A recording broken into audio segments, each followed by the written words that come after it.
Hey guys, it's Matt. Welcome back to another episode of Midnight Reality. I'm having a certain back and forth via email with Danielle. Then I saw this comment, which is very related to what we are discussing. So this, making a video addressing this comment directly may actually take care of all what I owe Danielle in terms of my stance in these areas. It may not. She'll let me know if it does not. But let's start with this. I welcome comments like this. I appreciate constructive criticism, but most of the time the trolls come in, they don't address in any way what I'm saying. They don't say, Matt, here's where you're going wrong, and explain their point of view like this individual is trying to do. They might say something along those lines, but then one sentence they'll go, and you're an asshole. Right at the end, there's always a personal attack at the end. If they do give any constructive criticism, Matt, this is wrong because of this, and that almost never happens, then the next sentence will be, and you're an asshole. See, that doesn't work. This person's doing the right thing, so I'll take the time to address their concerns. First off, I've never seen this person's YouTube avatar. I've never seen a comment from this person before. Maybe they've commented, but I've never seen it, so they must be relatively new. Nevertheless, this is a comment of criticism. I don't mean to go back on you too hard. If you haven't been with us through the bog like the old guard has been for 10 years, I think pretty quickly I'll explain some things where you're misinterpreting my position. You're misinterpreting where we all are, what level potentially we've reached here. But I like to argue, and you're not taking a Billy Madison podium against me. Matt, do a live stream. You can do him a live stream. Get a live stream. Oh, boy. Oh, live stream is just the greatest thing. Let's wait for 20 minutes while everybody joins. And then all the trolls can rush into the comments section. That's why the trolls keep pushing for a live stream. I actually correct some segments. I'm probably capable of talking on the fly. You can imagine I'd be somewhat good at that. But there's some segments that I don't think are said very well, and I correct. Maybe a live stream. Sorry. Okay. So the person's not here to defend themselves. I'll try not to be. If I get a little harsh, it's just to make a point, and I'm sure this is a good person just trying to help us all out, so don't take it the wrong way. Okay, here's the first part of the comment. Probably do this in 3 parts. Matt, I know your heart is in the right place, and you're a fairly awakened soul, but refuse to accept the truth of our imprisonment, likely out of your own cognitive hurdle, to avoid the horror of our current state. By definition, being in this reality is the ultimate way of having a lower vibrational state or frequency, if we are the masters of the universe and creators of our own reality you propose we are. Even the faulty scientific evidence points to that. But how you could, quote, raise your frequency if you don't study and immerse yourself in understanding the trick, because when you do that, you lower your frequency. Okay, this person, you haven't been with us very long. We've spent 15 years almost immersed in the bog, breaking down every single false and fake presentation. What I'm addressing mostly an audience here that's rather advanced. I'm not saying for new people to completely stop the investigation of the trick. I'm saying at our level, we've seen through the trick now for years. We see that almost everything is part of the trick. Once you get to a certain level, then yes, you do walk away from it. And even when we were at the 1st, 2nd, 3rd, and 4th grade levels making endless videos about the big day in September and endless videos about the fake mall events and the Cake and Lake school events, we were participating in its trick. We were doing exactly what Not Nilk or it wanted. We were lowering our own frequency and vibration.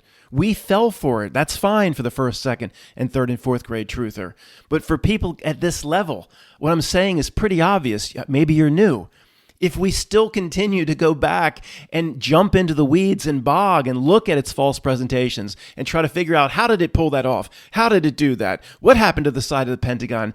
That is us at this level choosing to go back into the weeds or bog and choosing to lower or reduce our vibrational state. I've said 100 times over the years, the participation in jumping in the bog is necessary until it's not. Once you get a sense that almost everything at the screen level is part of the trick and related to the source of the same trick, then you do need to understand what's going on and walk away. Never said for the 1st grade truther to walk away. I've been very clear on that. If you're new, you're new. Now, going back to the first part of your comment, this is quite an accusation, but it's okay. Again, your comment was constructive criticism, and one more time, we appreciate it. But you're saying that it's likely that deep down, I know we're trapped here. What word did you use? Imprisoned? Deep down, Matt knows we're imprisoned, but did you use the word cognitive hurdle? Some sort of cognitive mental games I'm playing with myself, so I can't face the facts. So Matt will convince himself we're not imprisoned and not trapped. So then he's going to give a bunch of bullshit to the subscriber base when he doesn't even believe it himself. Matt knows deep down we're trapped. No, I believe I'm advanced enough in terms of looking at this stuff for 15 years hardcore, and I'm adult enough. If I really believe that, I would be able to express that and not hide from it. See, I'm going to finally use that bullshit Occam's razor. Occam's razor, I hate it, but I'm going to apply it here. The simplest explanation is the one that's most appropriate. The simplest explanation, I don't believe we're trapped. How about that? Occam's razor. I don't believe we're trapped. I don't believe we're imprisoned. And I'll explain that to you in just a moment. Continuing to read the comment. And on top of that, Matt, you think we jumped voluntarily into a reality dominated by the, quote, adversary, whose sole role it is to keep you ignorant, fearful, and a lower vibrational state. Again, what you're not prepared to accept, Matt, is that regardless of whether or not we are powerful, quote, spiritual beings or consciousness, I think he meant to say of consciousness, we are trapped, ensnared in this state precisely because we do not understand we are embedded in this reality, not to learn, but to be utilized, drained, and fed upon by the local controllers of the system. It is only after you awaken to our restricted state and the controlled holographic reality we're immersed in that we can start raising our vibration through understanding that we are all fractals of the one source and exercising unconditional love, something that none of us have achieved yet. Quote, walking away from understanding the truth of our existence is the exact MO of the adversary. Keep searching and you will open your eyes to the root of what we have experienced from millennia. Now, regarding this commenter, I can hear you yelling at me, Matt, if I knew you were going to read it to thousands of people, I probably would have composed it a little bit more precisely. I hear you. I completely understand the points you're making, and that's all that matters. It doesn't matter if every word is perfect. Certainly, you did not expect it to be read to thousands of people. Let me address the second to last sentence, because I think you're making the same mistake about me that you made earlier. It says, walking away from understanding the truth of our existence is the exact MO of the adversary. Walking away from understanding the truth of our existence? This entire channel for almost 15 years has been solely about understanding the truth of our existence. So much so that I tried to narrow thousands of hours and thousands of different topics of research into what I call a half page, which turned out to be 3 pages. Nobody's walking away from anything. I think what you mean here is what I'm saying, to walk away from watching these 7-Eleven job application videos, walk away from being interested in how they pulled off the latest mall event or the school event. Do you really believe that once you reach a certain level, our energies are best spent paying attention to the trick? Don't you see at some point that the trick and what it's out to do is very simple? And once you have that realization, looking at the details only serves to provide it energy? You can't see that? Is that so, Matt, going out on a limb? I mean, that is, even a 10th grade truther can see that. At some point, they say, yeah, you know what? I've taken the bait. I've looked into too many of these topics. One last time, I'm not saying for the first grade truther or the third grader that has really no understanding about the nature of the trick that's being played here. At the first level, one of the main reasons for the trick is energy harvesting and loosh and its need to extract attention via then energy from real spiritual beings. That's what it gets out of it. In my opinion, the bad guy here, the Not Milk, its minions on behalf of Not Milk, the creeps that run around, it needs to be paid. It needs remuneration. It needs a reward. It takes it in the form of energy. So let me clarify this for you one last time, and I would think we'd have to be in agreement because I don't see there's any other interpretation for this. For the first grade truther, no, continue to look at the trick. Continue to participate. Continue to provide it energy. You have to go through the bog in order to eventually get out. Can't just come into full realization. Need to go through the slog. Need to pay the price. And then you eventually come out of the bog and say, what have I been doing? So I hope you don't think that the graduate level truth or someone that's more advanced should continue to analyze the trick and provide the trick, and it's magicians with energy. You can't possibly believe that. Let's just assume we have an agreement. We'll move forward to your bigger concerns. Me just not wanting to acknowledge that we're truly trapped and, as you say, imprisoned here. That's the bigger issue for Danielle and others. First off, you provided no evidence whatsoever that we are imprisoned and trapped. And again, I can hear you yelling back at me, Matt, if I knew you were going to read my comment to thousands of people, I would have added a paragraph. Okay, I hear you. But this is a repeating theme. Those that have screamed imprisoned and trapped as souls and spirits to me generally don't provide any evidence other than I believe we're tricked and trapped. And sorry, I realize I have to kind of play both roles here in the debate. And will I give equal credence to the other side, the side that I'm not taking myself? Well, I'll certainly do my best to run back and forth between the podiums and give ample evidence. But I know what you would say, because what else would you say but what I'm about to present on your behalf? What else is there? Matt, there's a bad guy here in this reality, a very dark, you call it not milk. A Christian calls it Satan. There's a very dark thing here with us. Yeah, there is. So, okay, that doesn't mean we're imprisoned.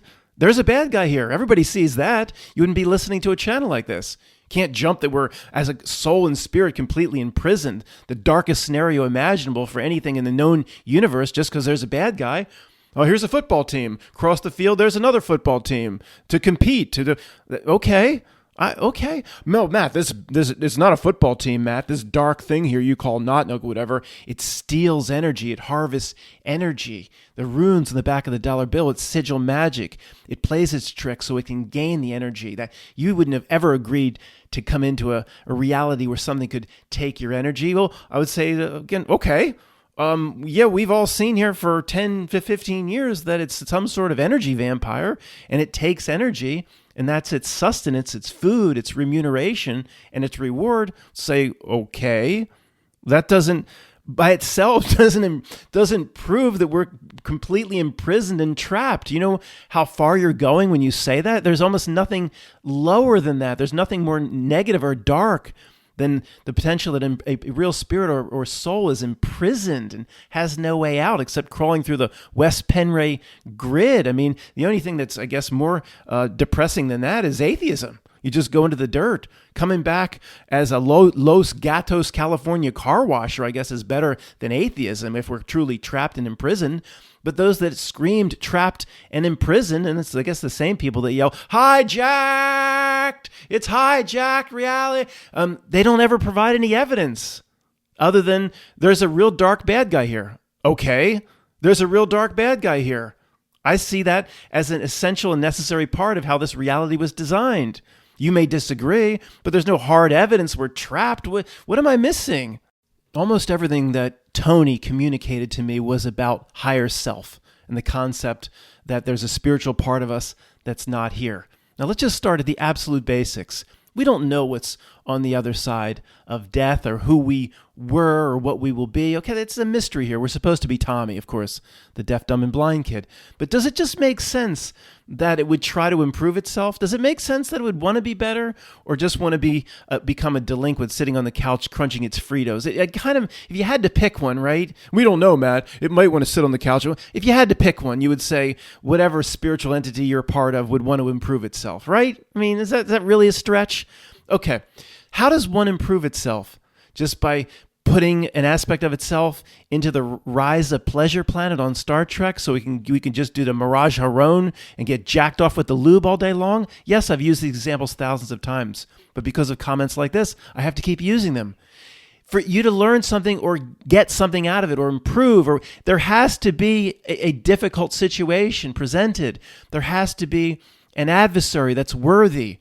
Think of thousands of situations right here on Earth. Ted over here, I hear you want to be one of the top rock climbers in the world. How are you going to go about that? Well, I was going to try to climb bigger and bigger rocks and do hardcore training, and that's very challenging. It can even be dangerous and life-threatening. But somebody over here has convinced me to be the best. All I got to do is roll around on the Ocean City, New Jersey beaches, build sandcastles, and every once in a while play frisbee and pinky ball. Just rolling around. And is there lube there too? Of course there's lube there. How would you become one of the greatest rock climbers? By rolling around on the Ocean City beach, building sandcastles, playing pinky ball? No, you'd actually have to have harder and harder challenges presented before you. Is this really a stretch? Yes, there's a challenge here. It's hardcore pipe hitting. Does that you jump right to a soul is forever imprisoned and trapped with, that implies no way out just because there's a bad guy in front of us? Give me a break. Now, in continuing to respond to the commenter here, I'm going to say some things that the old guard, you guys have heard this 100 times over the years, but it's absolutely a necessary part of my defense in this regard. I'll keep it brief because you've heard it before, but it can't be overlooked. Number one, see if this sounds familiar. Why is it working so hard in this reality if we're so screwed, if we're so trapped and tricked? It, the not milk, its systems, its minions, its creeps. There's thousands of different permutations and aspects of the trick presented, quote, worldwide every day. Why is it doing all this? Yeah, I hear you. Energy, harvest. That's right. That's its food. I got it. But is every single aspect of its trick so it can feed? Well, that's why you were tricked and trapped to come in here, Matt, because it needs to feed. Yeah, but is every aspect of its trick simply about its need to eat? No. I need to present a sports example so you can kind of understand how I'm relating that back to this topic. This happens I don't watch hockey anymore. I used to watch a lot of the Philadelphia Flyers, but it happens in hockey more than any other sport. A team goes up like 4-0 or 5-0, which is a lot of goals in hockey. And it always happens. The team that goes up 4-0 or 5-0, they don't stay on the gas. They let down a little bit. And the other team's embarrassed and they've pulled the goalie. Then the other team starts to come back. And in hockey, the team that doesn't go 100%, that lets down just a little bit, it's easy for the other team to come back if they're still moving and trying with 100% effort. Then the team starts to come back. They score a goal. They score a second. And the other hockey team that was up gets back on their heels. And they just play defensive. And then another goal is scored on them. It never happens with this. If we're so screwed and we are so tricked and trapped and imprisoned, and we are just absolutely screwed and confined, why is it working so hard? It doesn't make any sense. It would put its feet up every once in a while. Say, should we do the mall event and the school event today? Should we do this with Trump? And should we present this part of the script? And they're like, nah, I'm tired. They're not going anywhere. They're tricked and trapped and imprisoned. We need a little bit more illusion. Our cravings are like heroin addicts. It goes up and up and up. But let's just take a break. Let's not do that mall event or that school event today. It never takes a break. Is that indicative of something that has you so securely? Really? Second, do most of the people that believe we are trapped and imprisoned, do they believe this reality or whatever it's called, the Earth system, do they believe that it was designed to be the Roach Motel, to be the trap? I guess as I'm talking this through, I guess half of them would believe it was designed to be something else, but then hijacked by a bad guy or by a Lochnar. But the all-powerful being that created it wasn't powerful enough to keep out the pathetic hijackers. Does that make a lot of sense? Let's just do one thing at a time. Okay? Many would have to say, if this is a prison and the person said imprisonment and a trap, then that's the design of the reality. It's part of the trap. You got to design the Roach Motel in the right way to get the roaches go in and they don't come out, right? If that's the case, what's all the beauty doing all around me every day for me to notice? Relationships with people, relationships with pets, animals. It's little things, beautiful things that happen to all of us if you notice them every day. I'll just give you the one that pops into my head. This is probably not the greatest example, but you'll see what I mean. I'm always talking about care for something. That's how we raise our vibration. We learn, care for something. So I try to care for like a hanging basket one a summer, or a flower basket or a plant or something outside, in addition to what I do for my cats. It's a long story short. I have an old Scion XB. I'm just killing time for 2 or 3 hours while they're inspecting it. Last year, they hit me over the head with all these struts and shocks, and it was nasty. There were these hanging baskets, and towards the end of June, and they weren't doing real well. It was the end of the sale season. They all looked like heck, and they were all half dead because they're not watered properly. And I said to one of them, I said, if I get out of here this inspection without being hit again, I'll take one of you guys home. There was reduced 50%, hanging baskets now $12.99, whatever it is. So they call up, we hit you last year. We can get you out just for the minimum this year. Great. So I went back, got one of the hanging baskets. All right, we made a deal. I'm taking one of you guys home with me. So anyway, 30 more seconds. It was a long, dry, hot summer. I'm watering it like 2 to 3 times a day, and the flowers aren't coming up. It's supposed to be 4 different types of flowers in the basket. And somebody tipped me off and said, you're watering it too much. And everything started to do better when I cut the watering back to 1 cup a day, especially these purple flowers. They came up like crazy when I cut the watering back to just one, and they've long purple trumpets. And then I would say, here come the hummingbirds. It's probably the same hummingbird. I don't ever see a hummingbird around here. I've seen a hummingbird now once a week, sometimes 2 to 3 times a week. It loves this purple trumpet type flower. Okay, so I'm noticing this. Of course, I'm enjoying every bit of what I'm seeing. I notice the beauty of everything now that I didn't notice when I was a slave to the system and running around the corporate life. That's one example of tens of millions of things that you could call beautiful experiences. Anne feeds the iguana in Phoenix or wherever she's at in Arizona. It comes and hangs on the roof or whatever. These are beautiful experiences. What are all the beautiful experiences for? Even if you consider the examples I just presented trivial, what are all the beautiful experiences for in a prison? What am I missing? Well, Matt, this is no doubt a prison and you're trapped, but they're not as nasty as you think. These prison guards and George Bush creatures, or whatever, they provided all this beauty, millions of different aspects of beauty. What? If it was a prison, it'd be a prison. It shows both. That means almost you decide what you want to put your energy towards. What am I missing? All the beauty, the people that just scream imprisonment and trapped, do they see the beauty of this world? If they see it, where did it come from? Oh, that's right. It wasn't, this reality, Matt, wasn't intended to be a prison. It was hijacked. So the all-powerful being that's billions of times greater and more powerful than the George Bush creatures here and the Lochnar creatures and the Larry Silverfishes and the Santa Claus Schwabs and all the minions, whatever they report to that I call not milk, the creator of the reality has to be at least hundreds of millions of times more powerful than these clowns, yet the creator of the reality can't come in and stop the hijack. Right. Yeah, that makes sense. Number 3, if we're imprisoned, what's the eclipse for? What are the potential tens of thousands of little signs and symbols, or what Vanessa VA called the retrocausality language, the spiritual messages in songs?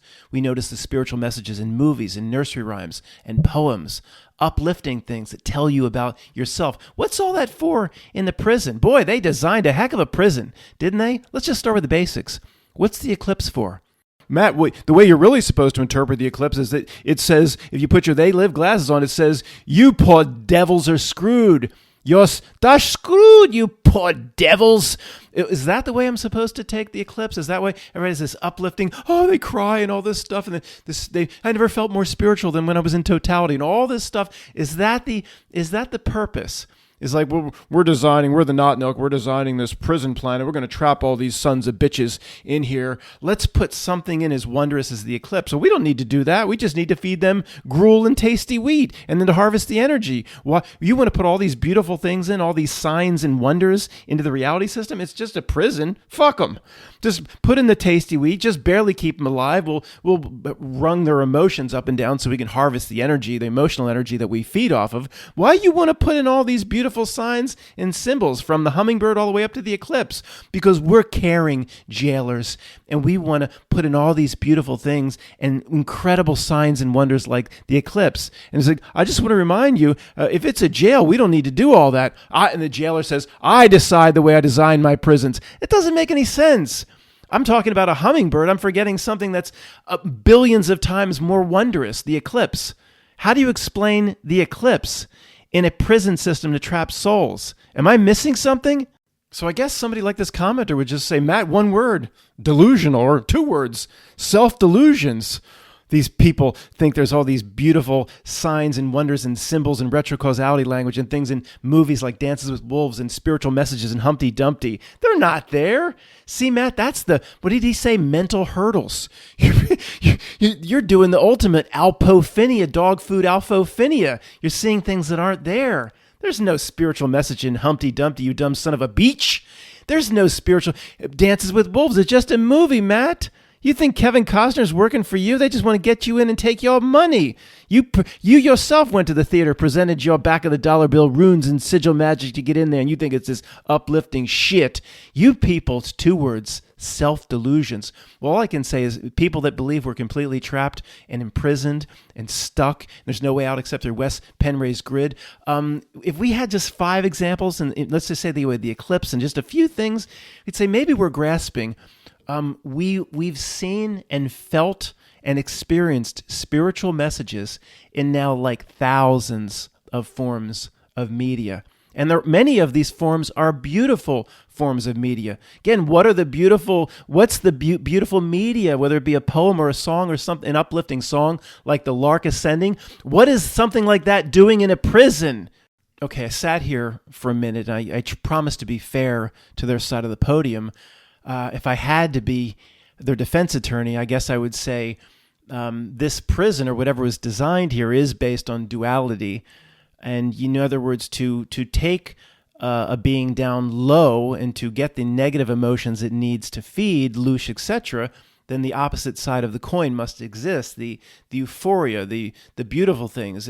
The low itself can't produce the energy, just as a battery in a car can't produce electricity with only one type of chemical. It needs 2 or more types of chemicals to combine. So it needs the beauty or the uplifting things in order for the low in a dualistic environment to exist, for it to feed. If I had to be their defense attorney, I guess I would take the defense along those lines. But I mean, this is just grasping. So if we're ever stuck, it leads us right back to the same place and the same exercise. And we're not stuck. I'm just trying to present both sides of the podium fairly. I guess I'm a little biased that one side is far more stronger argument than the other side, which provides next to nothing.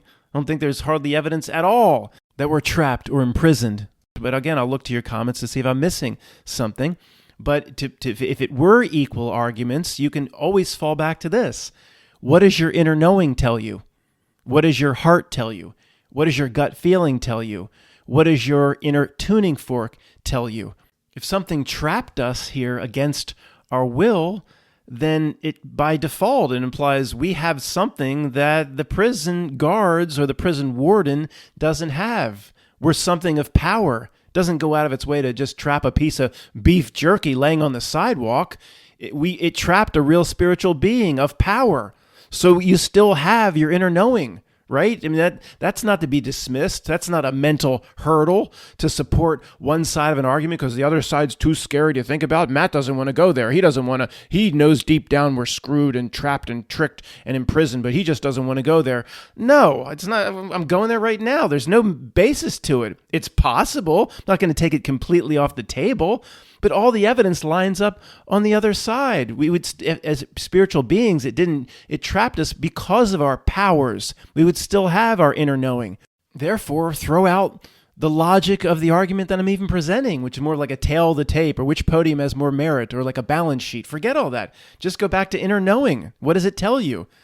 That all the beauty here, the signs, symbols, and wonders of this place, from the hummingbird all the way up to the eclipse, the messages or spiritual messages or clues in movies, books, poems, nursery rhymes, songs all around us. Although that's all, we're all making that up. That's self-delusion. There aren't any messages there at all. Even if we're wrong about half, that still leaves about 5,000 messages that are legitimate, that speak to the spiritual nature of ourselves, even if we're wrong about most of them. Even if there's just one. Forget the eclipse. That doesn't mean anything either. All the beauty of this place. It was a very nice prison architect, Matt, and they wanted us to have beautiful things in their prison. It just doesn't add up. And again, I go back to logic. I don't want to go back to logic. Stop, Matt, with the argument. What does your inner knowing tell you right now? Are you trapped or not? Are you completely screwed? My inner knowing says that's ridiculous, but I can't sit here and just pause every 5 seconds to make a video and say, what does your inner knowing tell you? You still with me? The video doesn't work. It has to be more about using the English language to present a logical argument, but ultimately the inner knowing will tell you everything you need to know. What does your inner knowing tell you about this? The minions of this world, are they impressive? Larry Silverfish's Santa Claus Schwab in his Darth Vader outfit without the helmet. Bill Melvin P. of the Belinden Melvin P. Gates Foundation. Jeff Bezos in his Bradford White hot water heater just going above the clouds, jumping back and forth over the Golden Gate Bridge in his Blue Origin. Are these impressive entities to you? Now, they've tricked the masses. Have they tricked you? Are you the masses? Yeah, I guess by some definitions, it's been slightly impressive what they've done to the masses. Slightly impressive. You got to give them their props every so often. They put the world in a face covering in 6 to 8 weeks. Okay, but are the masses? Is that you and me? From our perspective, this thing here, is it impressive to you? Is it something that could completely make an entire reality system a prison, and a perpetual and everlasting prison for a real spiritual being? To me, no. I don't think its outward minions or the face of this dark evil is impressive enough to have trapped me perpetually in what you would call imprisonment. Yes, I acknowledge the Lochnar evil intelligence behind the Santa Claus Schwabs, or what stands in the shadows, could be far more powerful. I'm only observing the clown show I see out my window every single day. It's an absolute joke. There's nothing impressive about its presentation. Okay, there are some creepy things regarding what it has pulled off, especially the September 7-Eleven job application, and there is a supernatural element, and I'm sure there are some minions that are far more impressive and darker than a Melvin and a Bezos running around. But overall, I'm sorry, it doesn't show any. Look at the recent. Well, I'm not even going to get into it. I want to have this video load. I'm just going to talk about some news items, some very new news items. They're absolutely a joke. I'm sorry, it doesn't put forth itself as something that could have trapped me for eternity. I think that's ridiculous. What does your inner knowing tell you? Forget my logical argument. And I'll close by addressing what's probably your biggest accusation against me, where it says, and on top of that, on top of all the other bullshit, Matt, sorry, it's not fair, but that's kind of what you were saying. You think, Matt, that we jumped voluntarily into a reality dominated by the, quote, adversary, whose sole role it is to keep you ignorant, fearful, and in a lower vibrational state.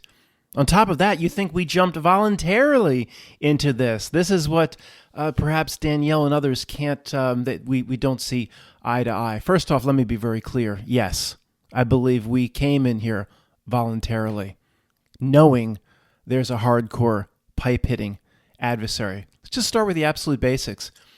Is there anything great that can ever be done without a challenge? I mean, I don't mean to go to the absolute basics where it's an insult to people's intelligence, but there's no other answer to this. Is there anything great that can be achieved without a hurdle? Well, hurdle, Matt.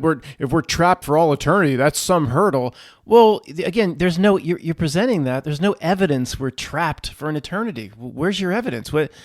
Other that there's a bad guy here that's pretty hardcore. Okay, we agree. That doesn't mean we're trapped. It's a pretty big jump to go to soul spirit imprisonment just because there's a pretty nasty bad guy here. You know, Tony, that talk about higher selves, and others would say to improve, you need quite an adversary.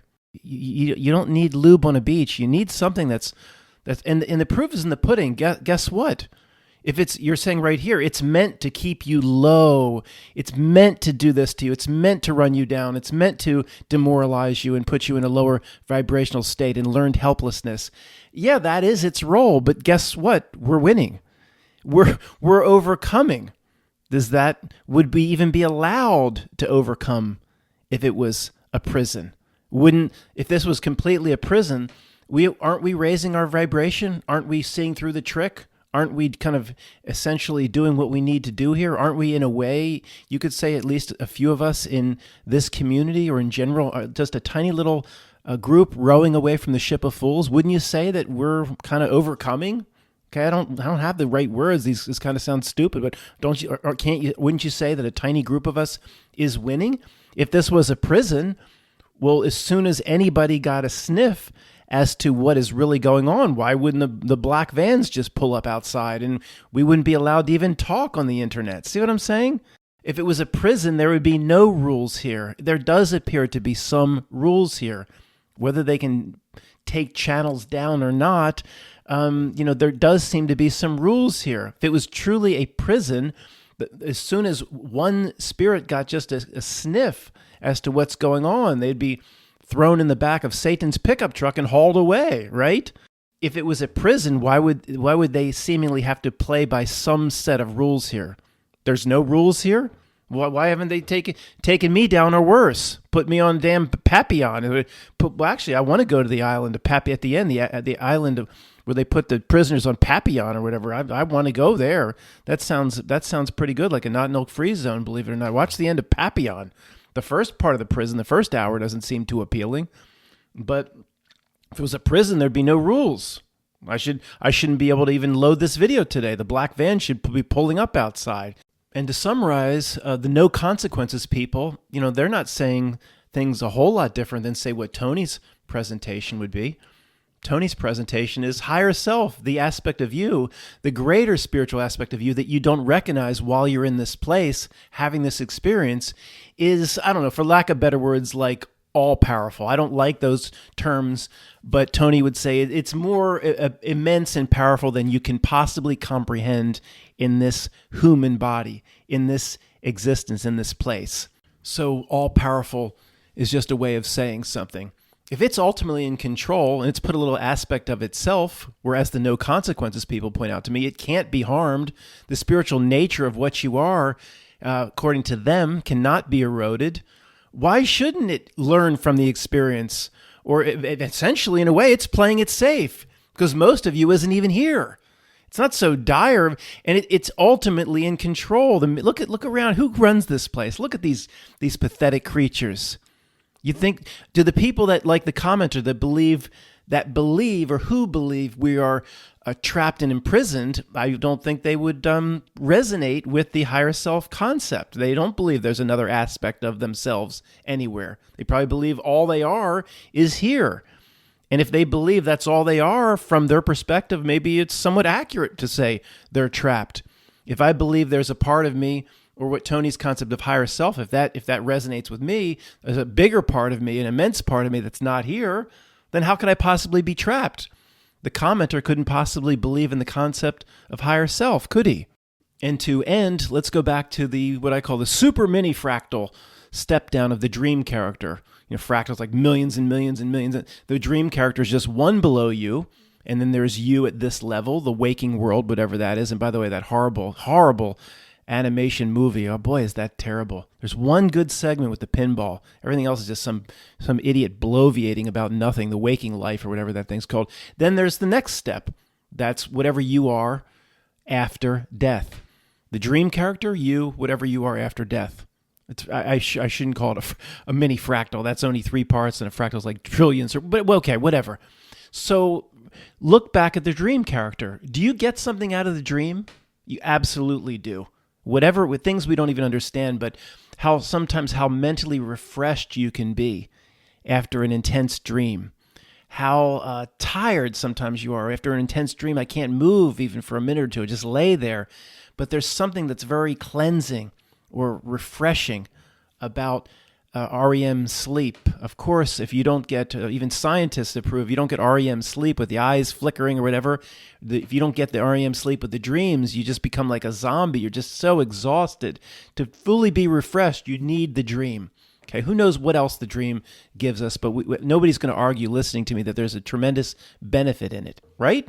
Nobody could argue that. I've told you about how tough many of my dreams were, usually when I was working for the insurance company in Los Angeles and San Francisco. My cousin said, if I were you, I'd never go to sleep. Like the pack of dogs chasing me, biting me.